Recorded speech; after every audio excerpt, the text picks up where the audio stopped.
Okay, so this is my first face-to-face with you guys, sort of face-to-face, because you're looking at my Ohio State fandom. Yes, I'm an Ohio State fan. I guess that's out there. I don't know if anybody ever picked that up on some of the stuff I do.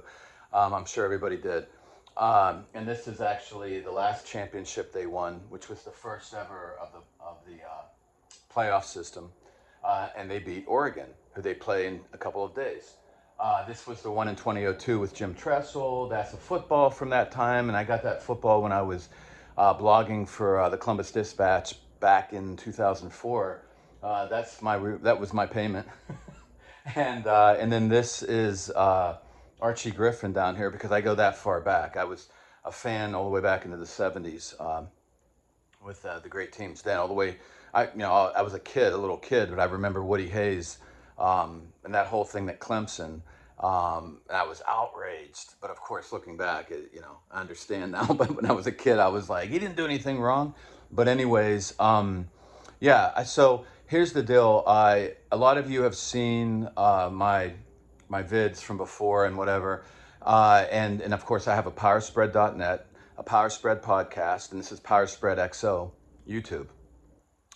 I also own powerspread.com, and for a long time, I've wanted to put a full blast of my energies into the social media realm and do all of this, not about Ohio State, but from the Powerspread perspective and all the things I talk about, the theories of strategy and everything that I see, the history of the game, the whole thing.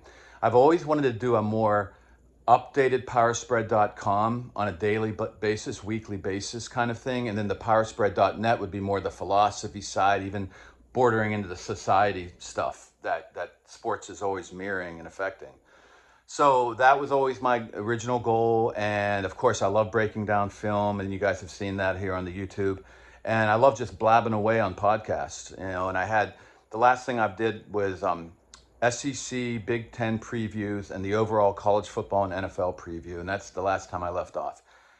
It sort of got away, it really got away from me this year. I had extra time this year because I am not working full-time professionally in the business anymore. And that hasn't been like that for a long time. So I literally had time this year, and I tried to gather all my resources. I did research on 130 college teams and 20 more or 30 more NFL teams.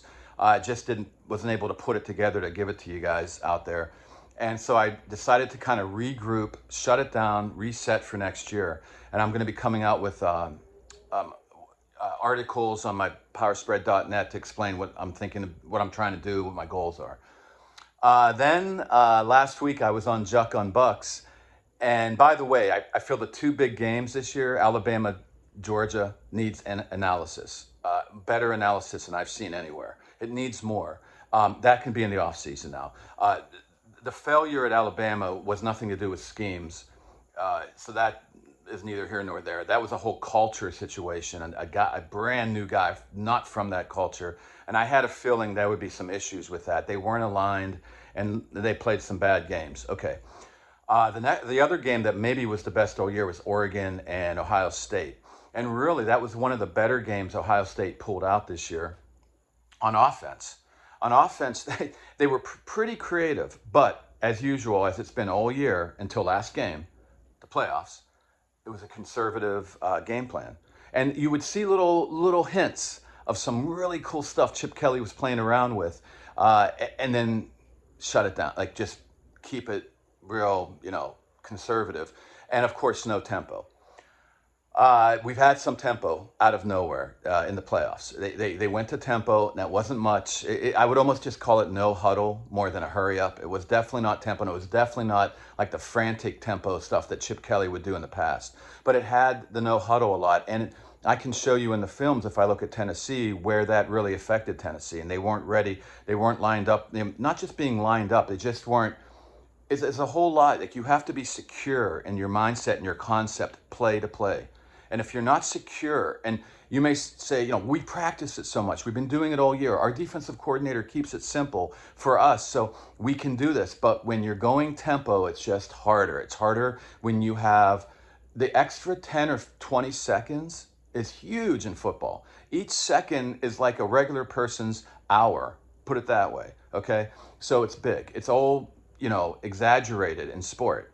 So yeah, the tempo really helped us. The game plan was just so much better. We used a lot of space, all the space, deep, short, wide, everything. In the play calling, everything was just, and I'll tell you another thing, we didn't get there by not practicing this stuff. This stuff had to have been practiced. You don't just wake up one day and then you shift the whole philosophy that you've had all year and say, now we're going aggressive. When the offense has been all about eating up the clock, making sure not to make any mistakes so the defense can win the ball game. And suddenly that changed. So there had to be practices for this. This was a plan. This wasn't just an accident. This wasn't because everybody was mad at Ryan Day. This wasn't all of that. So this was an actual plan, which I'm not sure I agree with. If Ohio State wins the national championship this year, I'm going to have to look at all this. And it does bother me that you can have a weak enough schedule or enough talent that I don't know what, they have, like I said from the beginning of the year, it's just the most talented offense-defense combination, just talent. Not in 3 phases. They do not have a great special teams, but in 2 phases, Ohio State has the most talent, and they were able to get away with a lot this year with a conservative offense, get into the playoffs after losing to a really average to bad team this year, and and now they're pulling out the stops. So I expect that to continue against Oregon. I think I said there's some signs of that from the first game on offense, but the big thing, and everybody's thinking about, I think, because I think everybody's kind of bought into, hey, Ohio State's going to be aggressive on defense this game. And I'm sorry, they're going to be aggressive on offense this game. And if they're not, it's going to be a shock. Like if they go back to what they did against Michigan, it's going to be shocking. I don't think anybody expects it. Defense is what I think everybody's questioning. Holy cow, Jim Knowles is a top defensive coordinator, a smart guy, and he pretty much is out-schemed or hung in there. I mean, he's done a great job in almost every game except the Oregon game because he went up against another brilliant mind in Will Stein, and he's underrated. He's a hugely underrated offensive coordinator. I don't hear much talk about him. It's insane. Going back to last year, this guy's unbelievable, and he gave it to Jim Knowles, or just put it that way. But it wasn't what everybody's saying. Everybody's like, we should have blitzed more. We didn't have any sacks. Should have blitzed more. Oh, if only it were that simple. When a team has a really good quarterback, really good skill positions, really good offensive coordinator who knows how to scheme it up, and is doing a lot of quick game, or when they go deeper, max protection, 6 or 7 man pass pro. You can't just blitz, and you usually you'll get burned by that. You don't want to blitz in the 7-man pass protection. And you don't really want to just keep blitzing. More than anything, if it's quick game, you'd rather almost simulated, fake the blitz, pop back and try to block the pass. You know what I mean? Stuff like that. So it wasn't as simple. And actually, Knowles was being really, I think, too aggressive on the coverages. There was some insane stuff. And so what I'm going to do is, I decided, because Juck on Bucks threw me out there last week to his people and talked about me as a breaking down X and O's. I'm going to finally do this old Oregon game right now. We only have 2 days left, but whatever. I'm going to throw out videos today on the Oregon game from before. And then I may get to the Tennessee, but it may be too late. Maybe tomorrow I can get some of the Tennessee stuff. But I really feel like that first Oregon game is what it's all about, because it's the only time that Jim Knowles, he was mixing in blitzes after the Oregon game, and people were saying, well, now he's blitzing, but that's all different offenses, different coordinators. And I'm telling you right now, he didn't face anyone like Will Stein. And Sharon Moore is good.